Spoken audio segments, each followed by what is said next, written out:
Good morning, Good Julia. morning. I've been listening this morning and I'm really hoping we can have a good conversation. We agree on so much, right? We're in this mess because of our government's failure to predict the predictable, because Yeah. they keep waiting till the second. And our country has been divided, but where we disagree is quite important, like your absurd assertions that we're in this mess because of moving to different energy rather than lowering our waste. And when you were talking to Catherine, who I thought was great, obviously we know kids leaving home that's warm, cozy, with full bellies is hugely important to their educational, Right. Can I ask you a requirements. question now?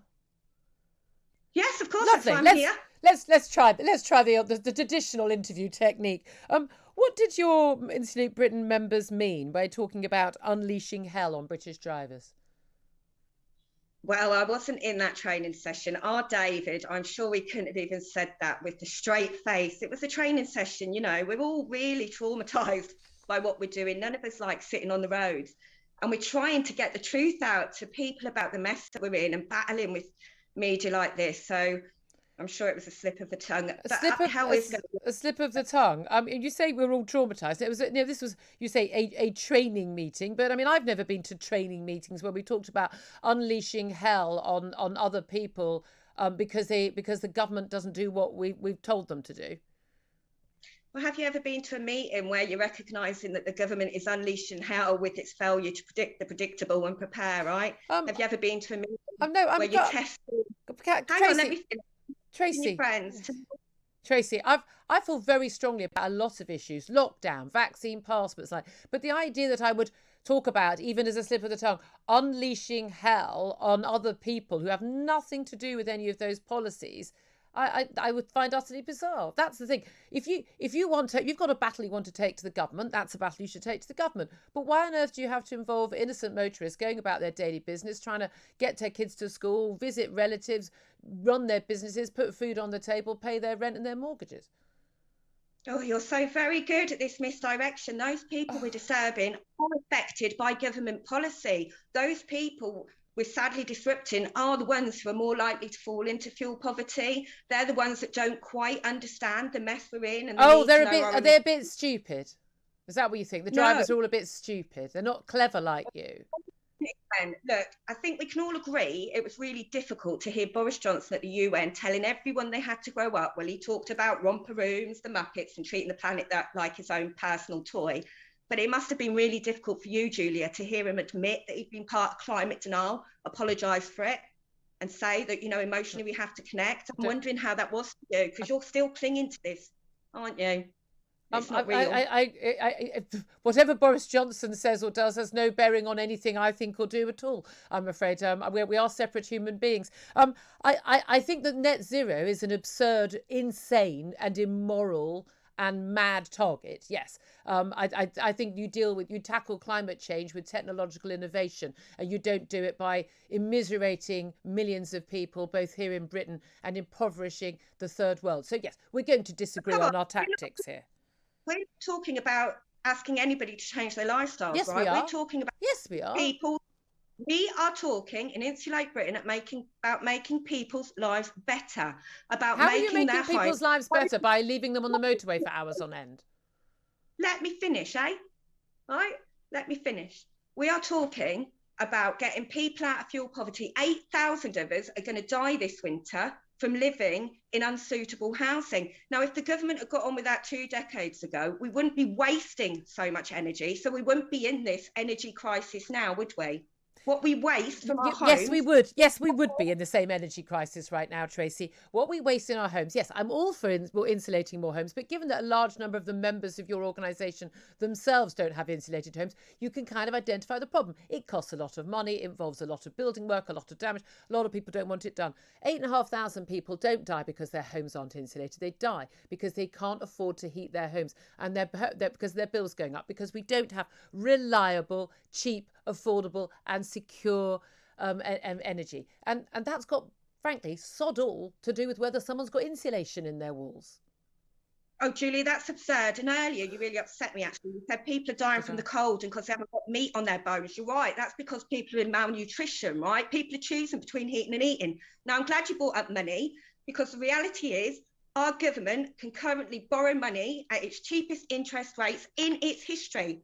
Alongside that, our government are currently paying the lowest amount of interest on its debts in its recorded history. So why are our government refusing to invest in our future, in the future of the children, and in getting people out of fuel poverty, Julia? I think, Tracey, a lot of people will agree with the idea we should probably have more insulated homes, and certainly we should concentrate on people on the lowest incomes in social housing, and insulating their homes. Absolutely. The issue people have is with your extreme claims and your extreme methods. Because this is something that you should be lobbying the government on. You should be lobbying other political parties, getting pressure, maybe getting a private members bill. But bringing this issue to notoriety. I mean, goodness me, you can get on BBC and Sky any day of the week with any climate issue. They'd love to have you. You don't need to be causing so much disruption and distress to so many ordinary people. You don't need to be making threats. We live in a democracy. We persuade, we convince, we discuss and we debate. We don't make threats and we don't say we'll unleash hell if we don't get our way. That's not how we do things in a democracy. Well, unfortunately, our democracy is a bit broken. What we have is... Well, it is, because people like you keep breaking it. Come on, sweetheart, play fair. We have government You and don't media play fair. You don't play fair.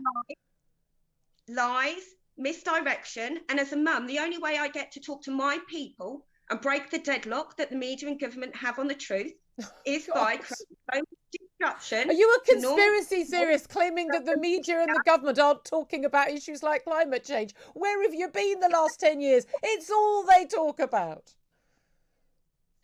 In misdirected ways, you yourself are saying, right, quite clearly that you don't agree with the Chatham House report. There are many people out there who do not understand the crisis that we are in. We're not in a crisis. We're not in a crisis. That's the whole point. We're not in a crisis. You don't think we're in a crisis. Your personal life. It's a matter of opinion, isn't it? That's the whole point. And that's why we debate things in a democracy. I am suffering from the fuel crisis, from the energy crisis, from the lack of care, from the defunding of everything in our community. I and millions of Brits are suffering, Julia. You might not be, but many of us are. Millions of people are suffering from high energy prices because they're having part of what they have to pay is a subsidy for renewables, and because Tracy, I thought we were playing fair, and because we haven't invested in cheap, reliable fuel like nuclear and shale gas, both of which I'm assuming you oppose. Absurd, absolutely absurd what you're saying. We waste more from our houses than all of the cars in Britain. We waste more. Now, you really should be on board with stopping waste of energy. The more that we save, the less that we waste, the less that we will need. And people's bills could come down by 90% more. 90% reduction in my heating bill. I need that now, Julia. Tracy, I really wish that's an absolute load of abject nonsense, what you've just said. It is absolute nonsense, and you could put fantastic insulation all around. I mean, why don't we just box in people's windows, because all the energy that goes out of people's windows, and everyone just live in the dark under a duvet. Shame on you, Julia, having this platform and telling your absurdities and your lies. This is why we get on the roads, so we can come in here and we can call bullshit on your lies. Okay. Shame on you. It's a really dangerous game. Yes, you want to use rude language on my show. I'm afraid we do actually have to remove that, so people might hear a little glitch in their interview there because of some of the language Tracey used. Again, you don't seem to be very happy with having just a debate and a conversation and being able to back up what you have to say with facts. You resort to abuse and you resort to threats to the British people. Isn't this part of the problem? The problem is we have been lied to for decades. For decades, our government has refused to get on with the job of insulation, and people like you are calling me absurd for telling the truth. If we'd have got on with insulating our houses, I wouldn't have such high energy bills right now. So you're an insulate truther. I don't think anyone has ever said it's a bad idea to insulate people's homes. I think people have put... Now, the government did have an insulate project in which they then scrapped. Again, that's an issue. That's an issue that's worth discussing and debating and bringing to the fore. But you don't have to cause misery to... I mean, and it does cause misery to millions of people's lives because they go, I don't know if the M25 is going to be blocked today or not. Can I risk going on that route? People trying to go about their daily lives. If you want to take it, you want to have a protest outside Parliament every single day, you're totally entitled to do that. But ruining other people's lives and ruining their livelihoods is not acceptable. It's bullying, it's blackmail, and it's not right in a democracy. Oh, come on, Julia. You didn't listen to me. Many of us, millions of us, our lives are being ruined by government inaction today. Short-term, temporary disruption is nothing compared to the millions of us who are actually living in fuel poverty this year, right? It's nothing compared to over 8,000 people dying from malnutrition and poor housing. You can laugh it They're off, not saying they haven't dying of got money. malnutrition and poor housing. They're dying because they can't afford to heat their homes because the heating bills are too high. And what does that mean to you? So what does that Well, mean, I've just sweetheart? pointed out that you're wrong. You're wrong. You can't even hear it. People are having to choose between heating and eating. I'm telling you that. And you're going, no, Tracey. Because they you're can't making afford their heating bills. It's nothing to do with the insulation and what you're doing.